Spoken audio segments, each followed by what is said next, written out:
Saudações, vet, tudo bem com vocês? Aqui quem fala é o Juan e hoje eu vou falar pra vocês porque eu garanto um negócio pra vocês. Se você que é médico veterinário, que qualquer médico que se preze, já tem assistido qualquer seriado médico, viu o famoso código azul e depois seguido daquela palavra afasta, pau! E milagrosamente no monitor começa os bips cardíacos funcionarem. Só que na hora do vamos ver, chegou lá o paciente, você travou, deu aquela chocada, congelou, não soube o que fazer. Ou ainda você conseguiu fazer aquilo que foi ensinado para você, só que não foi algo suficiente, seu paciente morreu. Então eu quero passar nesse vídeo aqui, que vai ser dividido em 3, não disse 1, 2, 3, eu disse 3 vídeos para vocês aí, para que a gente consiga passar por fase a fase, para que você compreenda como realmente fazer um bom atendimento do seu paciente em urgência e emergência e para que você possa ter aí uma chance maior de sucesso, tá? Nós sabemos que dentro da UTI, dentro da rotina de urgência e emergência, a taxa de mortalidade ela acaba sendo exacerbada, tanto na rotina médica, quanto também na rotina médica veterinária. Então por isso que eu preparei esse tópico tão importante para vocês e eu não posso começar por outra coisa a não ser pelo sistema de triagem. Primeiro de tudo, então, desenvolva um sistema eficaz de triagem. Quando eu digo desenvolva, não precisa desenvolver, criar um do zero. Existem vários que eu vou falar com vocês aqui nesse vídeo. Aliás, esse vídeo é específico para triagem. Porque assim, você tem que implementar esse serviço, implementar esses sistemas dentro da clínica. Você ainda pode estar perguntando, falar assim, putz, mas como que eu vou fazer tudo isso se eu sou plantonista, eu tô aqui muitas vezes só eu, ou então eu e mais uma pessoa, quando tá no luxo ali naquela clínica que você fala, tô na clínica top, como que eu faço para conseguir atender esse paciente e implementar os sistemas de triagem dentro da minha rotina? A primeira coisa é que a maioria dos atendimentos eles começam no telefone. A pessoa vai te ligar de madrugada e falar, putz, atropelei um cachorro, um gato, um papagaio, enfim, preciso levar aí pra clínica, vocês estão atendendo? Qual o valor de consulta? São as primeiras coisas que eles vão te perguntar. Aí você já consegue implementar um sistema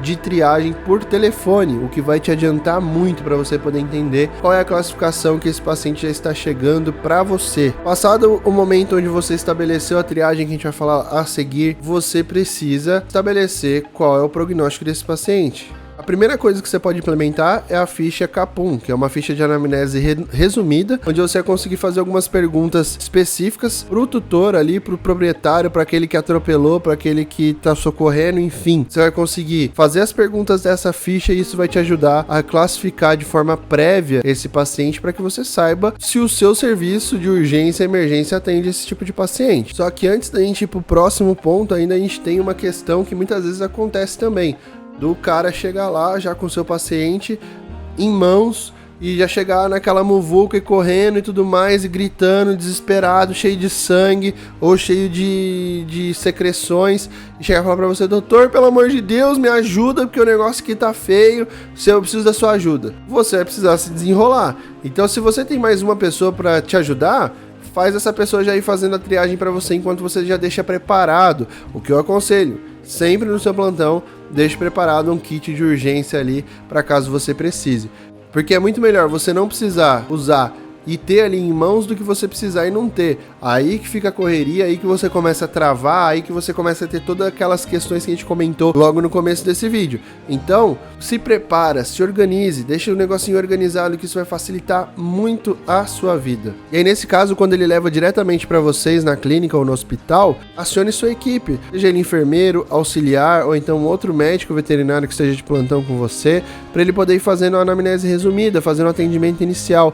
Obviamente que isso vai requerer aí um treinamento prévio, né? Não tem como simplesmente você chegar e falar assim, vai fazer lá a triagem. O cara tem que saber qual tipo de triagem é que vocês abordam dentro da clínica, para vocês conseguirem classificar quanto ao risco. Por que eu tenho que classificar quanto ao risco e por que eu optei por esse tópico primeiro? Porque quando você classifica o risco, você tem um prognóstico daquela doença, então você sabe o quão rápido você precisa atender, você vai saber se a sua equipe comporta, se todo o seu serviço de urgência, se ele é capaz ou não de dar suporte para esse paciente em urgência ou emergência. Tá, e se eu não tiver esse suporte? Você vai fazer o atendimento inicial, que a gente vai falar no segundo vídeo aqui, que eu vou separar só sobre atendimento inicial, tanto a parte básica e depois indo para a parte avançada do doente grave, e aí a gente vai conversando, fechando todos esses sistemas, que eu acho que vai ser super interessante. Então comenta aqui embaixo se você quer outros vídeos dessa série de urgências aqui no canal, que eu vou trazer para vocês. Quanto à capacidade do seu serviço de urgência, tá? Algumas questões você deve levantar aqui. Primeiro, o ponto principal da discussão, que é o que, após você ter feito a triagem, definir o prognóstico desse paciente é realizar uma conduta necessária, que seja eficaz, tá? Então é hora de você pensar em outras partes. Eu tenho equipamento suficiente, tenho equipe suficiente. Então, tendo isso em mente, avalie com precisão, rapidez o seu paciente, tá? Então por isso que é importantíssimo o treinamento. Você tem que treinar para você ter tudo aquilo ali já na mente condicionado, porque quando chegar o paciente, você já nem vai precisar ficar pensando muito. Você consegue fazer algo de uma forma muito mais tranquila do que aquela correria, que o dono fica assim para lá e para cá e depois chega e fala assim: olha, infelizmente, o cara já sabe qual que é o papo, entendeu? Então assim, pra gente evitar alguns pontos como esse, a gente precisa tomar certos cuidados, e para isso a gente tem que estar sempre treinado. Então vou bater na tecla milhões de vezes. Eu tô falando, você precisa estar treinado, precisa estar treinado, não tem jeito, não existe um método fácil. E muitas vezes a gente acha que assim, putz, plantão, vou trabalhar, acabei de formar, vou sair, vou trabalhar no plantão, vai ser tranquilo, porque geralmente não tem tanto movimento. Só que quando tem, e o que vem, geralmente não são coisas fáceis, não são coisas tranquilas, não são coisas que eu consigo deixar para fazer depois.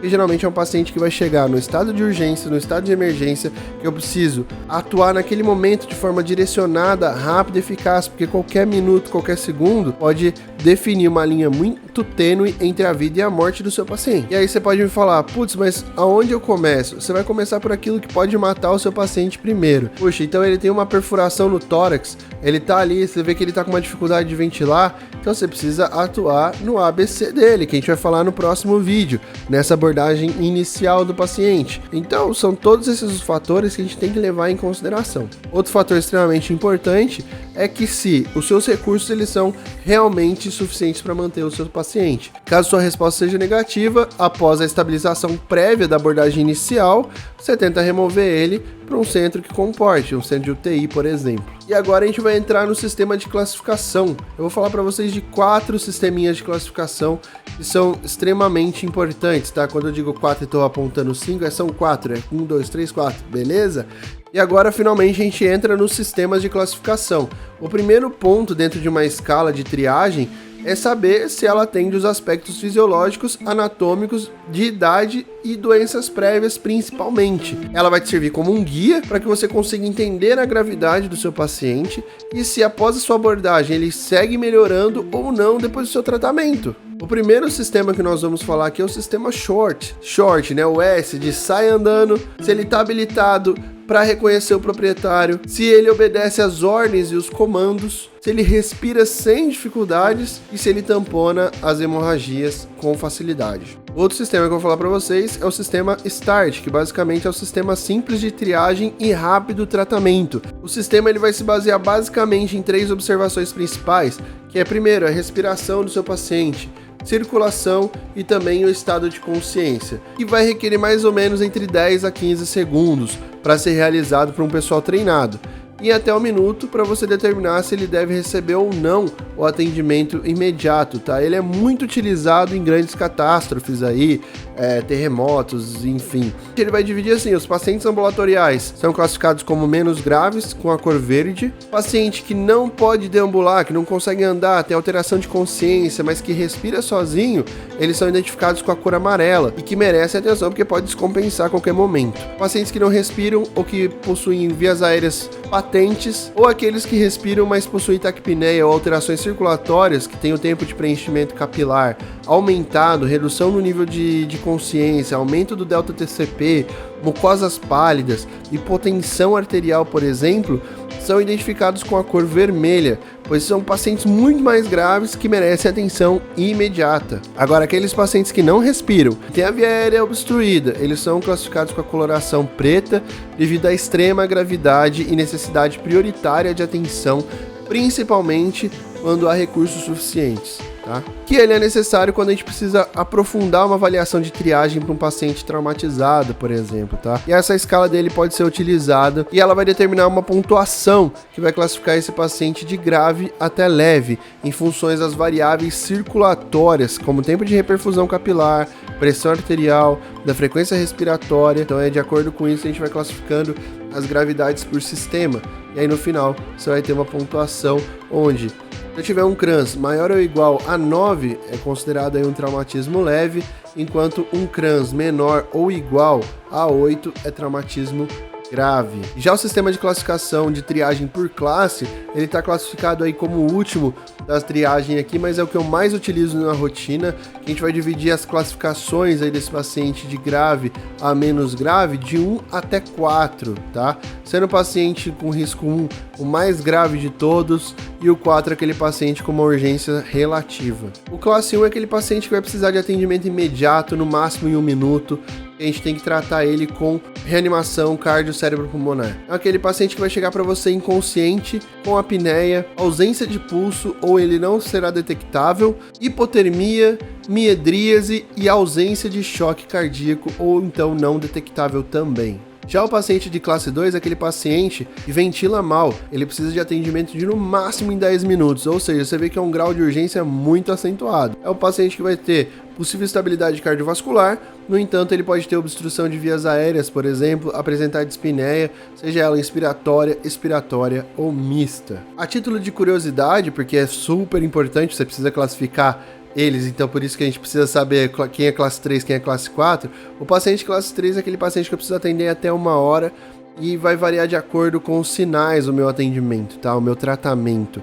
Então é aquele paciente que possivelmente vai ter uma via respiratória estável, só que ele pode ter um comprometimento hemodinâmico, então ele pode estar lá quietinho ali, mas ele pode ser um paciente que pode descompensar a qualquer momento, é uma bomba relógio. Já o classe 4 é aquele paciente que eu posso esperar entre 24 a 72 horas, dependendo dos sinais clínicos, tá? Geralmente o proprietário percebe que algo não anda bem com ele, mas não define exatamente a queixa, aqueles pacientes de vômito, diarreia. E uma das frases favoritas que eu tenho para a vida, que eu levo para todo atendimento de urgência é: nunca subestime um paciente classe 4. O seu paciente classe 4 de hoje pode se tornar o classe 1 de amanhã.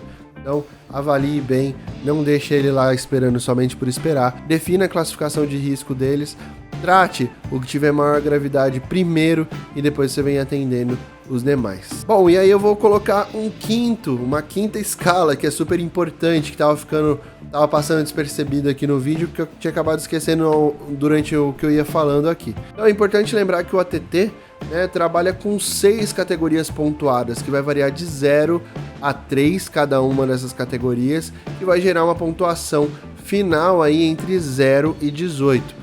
É uma tabela complementar simplesmente sensacional que você tem que ter na sua clínica, no seu hospital, colado na sua parede, porque ela é extremamente importante.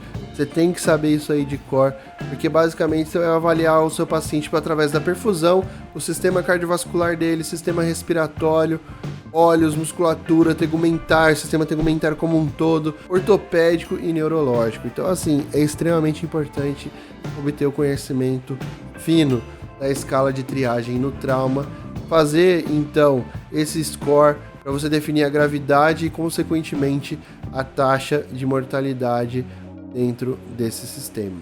E aí, pessoal, agora faz um pouco mais de sentido para vocês o porquê é tão importante o sistema de triagem, aliás, os sistemas de triagem como um todo, e que um é complementar do outro. Você precisa colocar ele na sua rotina, implementar ele de acordo com aquilo que a sua capacidade de hospital ou de clínica consegue absorver. No entanto, ela vai te ajudar e vai ser providencial para que você consiga reduzir muito a mortalidade, porque você vai entender qual é o prognóstico do seu paciente e por onde começar. Então, lembrando que a dica de ouro aqui é sempre tratar aquilo que vai matar o seu paciente primeiro. Bom, pessoal, eu vou ficando por aqui. Eu espero de coração que você tenha gostado desse vídeo. Se você gostou, deixa o seu like aí para ajudar a gente. Não esquece de se inscrever também, que é super importante.